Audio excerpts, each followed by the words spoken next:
Hello et bienvenue dans une nouvelle vidéo, un nouveau concept que j'avais envie d'essayer, partir à la découverte de graphistes iconiques qui ont marqué leur temps et venir en tirer des leçons pour nous graphistes. Aujourd'hui, on va partir à la découverte de l'histoire fascinante de Caroline Davidson qui a créé pour seulement 35 $ l'un des logos les plus reconnaissables au monde, le swoosh de Nike.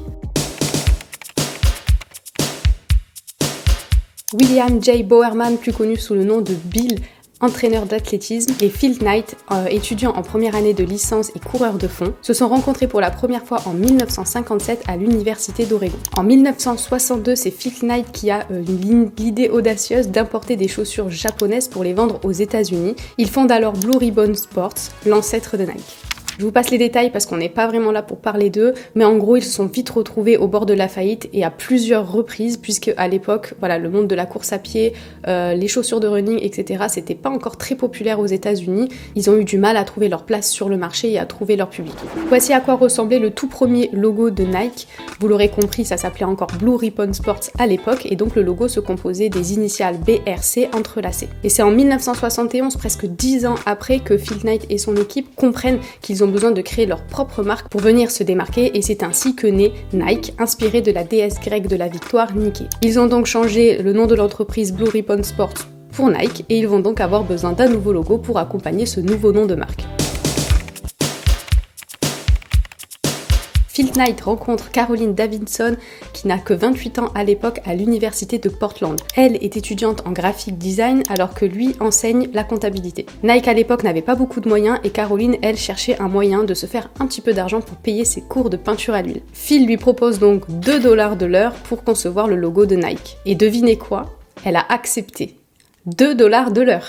Elle a expliqué des années plus tard qu'elle avait proposé ce prix-là parce que, elle avait pris quelques cours de graphisme, mais elle y connaissait vraiment rien au monde de l'entreprise, comment facturer une prestation, quelle était la valeur de son travail.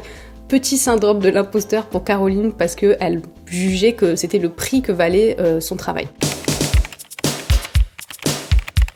Marché conclu, Caroline se met immédiatement au travail. Les seules informations dont elle disposait pour créer le logo, c'est que l'entreprise était une marque de running, donc de chaussures de course à pied, que le nom Nike était inspiré de la déesse Nike, qu'il devait symboliser le mouvement et la vitesse, et qu'il devait se démarquer de son concurrent de l'époque, Adidas. Comme on peut s'en douter, elle s'est inspirée de la déesse, des ailes de la déesse Nike pour créer le logo Nike. Elle a dessiné des centaines d'idées, et après 3 semaines de travail, plus de 17 heures de conception, elle a présenté à l'équipe le swoosh, la virgule, un symbole simple mais puissant qui représente bien le mouvement et la vitesse. C'est la réaction de Phil Knight qui va être un petit peu étonnante puisqu'il va pas tout de suite aimer le logo, il va même le décrire comme une simple virgule dessinée à l'envers avant d'être retournée à l'horizontale. L'équipe de Nike finit donc par porter son choix sur la version la plus épurée du logo, mais Phil Knight affirme quand même « Je ne l'aime pas, mais je pense qu'il va grandir sur moi ». Excusez-moi, mais quel visionnaire quand même.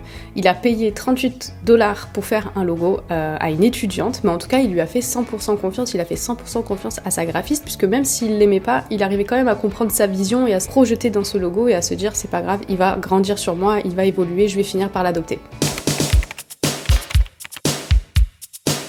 Donc malgré ces réserves, le logo a été adopté en 1971 et a été mis sur une paire de chaussures de course pour la première fois en 1972. Le swoosh est rapidement devenu ce symbole mondialement connu. Il a connu au fil des années quelques petits changements, mais la base est restée la même puisqu'on est parti donc du logo Nike avec une typographie cursive à empattement jusqu'en 1978 où la police a changé pour la police Futura Bold, donc une police sans sérif, plus moderne, en caractères majuscules.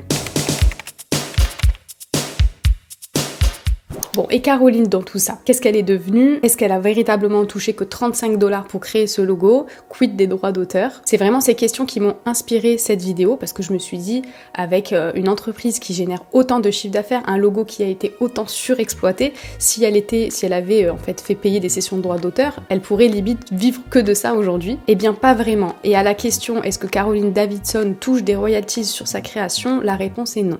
Mais 3 ans après l'introduction de Nike en bourse, soit en 1983, Caroline a été invitée au siège de l'entreprise pour venir déjeuner avec Phil Knight et le président de l'entreprise Bob Woodell. Mais quand Caroline s'est présentée au siège, elle a compris que c'était pas qu'un simple déjeuner puisque c'était une fête qui avait été organisée en son honneur. Et lors de cette fête, Phil lui a offert une bague en or en forme de swoosh, incrustée d'un diamant. Et même si elle ne vit pas de ses royalties lors de cette fête, en plus de cette bague, elle a aussi reçu une enveloppe contenant 500 actions Nike qui ne valaient qu'une centaine d'euros à l'époque l'action contre plusieurs milliers de dollars l'action aujourd'hui. Wow, that's really... Price keeps going down, it's worthless too. Ça peut ne sembler pas beaucoup, mais 40 ans plus tard, ces actions se sont fractionnées au cours du temps, donc ces 500 actions se sont transformées en 32 000 actions pour Caroline Davidson. Et en gros, ça signifie que la participation de Caroline Davidson vaut plus de 3 millions de dollars aujourd'hui. Et pour Caroline Davidson, donc elle a continué à travailler avec Nike pour créer des visuels, jusqu'en 1976 où ça devenait le travail devenait beaucoup trop important à gérer pour une seule personne et ce travail a été confié à une agence de communication, une agence de publicité. Elle a continué de son côté à travailler en tant qu'indépendant. Elle a également donné quelques cours pour partager son expérience et en 2000, elle prend sa retraite pour se concentrer sur ses projets personnels et faire du bénévolat dans sa ville, Portland. Et il n'y a pas si longtemps que ça, elle a été interviewée par des journalistes qui lui ont demandé qu'est-ce qu'elle pensait du swoosh de Nike, du logo qu'elle a créé, et elle a répondu « Je l'aime beaucoup, vraiment, je ne me lasse jamais de le regarder ». Voilà, donc dans chaque histoire, j'aimerais que nous, en tant que graphistes, on puisse en tirer des leçons. Donc, quelles leçons on peut tirer de l'histoire de Caroline Davidson? La première leçon, je pense que c'est la simplicité. Ça nous a bien prouvé avec le logo Nike qu'on n'est pas obligé de faire des logos très complexes avec plein de détails, que des fois la simplicité prime. Alors à l'inverse, on pourra trouver des logos hyper complexes qui ont été retenus avec le temps, mais en tout cas, c'est une preuve que vous pouvez aussi avoir un design très simple et être vraiment impactant. La deuxième, je dirais que c'est savoir se positionner en expert. Caroline, même si à l'époque elle avait pas beaucoup confiance en elle et qu'elle a facturé que 2 $ de l'heure le logo, elle a quand même su défendre ses opinions, défendre son logo, malgré que le créateur Phil Knight ne l'aimait pas, elle a quand même su défendre ses idées pour qu'il soit accepté. Troisième leçon, je dirais les droits d'auteur.